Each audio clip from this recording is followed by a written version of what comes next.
Custer is a name known world over. Every school child is taught how this man fought and died leading his men against the Indian people. But who really was Custer?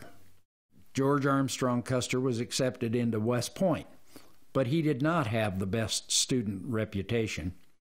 A lot of people talk about Custer being the last in his class at West Point. No one realizes that West Point's a very difficult place to graduate from. There's a lot of people that failed out of West Point. And really Custer graduated last in his class, not because of his grades, it was because of all his demerits. As a student of West Point, when he was in charge, he let fights happen.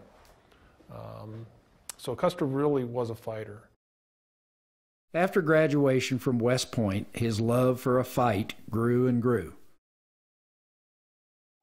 During the Civil War, Custer wrote a letter to one of his cousins. He said, "As far as the nation is concerned, this war needs to end today, but as far as I'm concerned, I could go on fighting each and every day the rest of my life."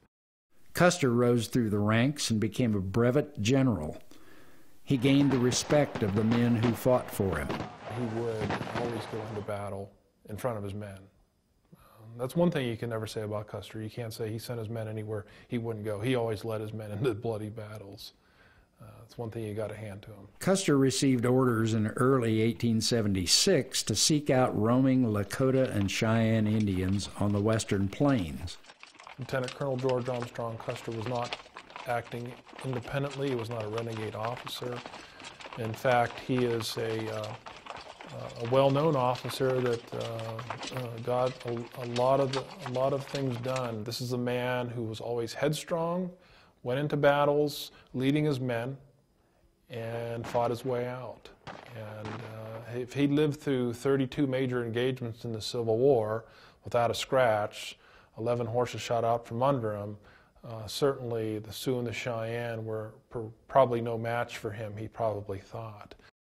Custer underestimated his enemy that day at Little Bighorn, and even though he and his men fought hard, the Indians, fighting for their right to live free, fought harder. Custer is now no longer the attacker, he's being attacked. He's attacked an immense village, he's spread his men too far out over a 5-mile area, and he's waited too long, and now he has to take this high hill.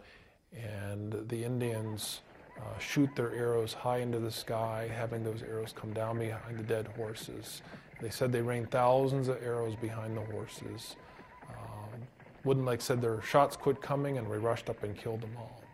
Custer was regarded as a celebrity, and his death shocked the nation.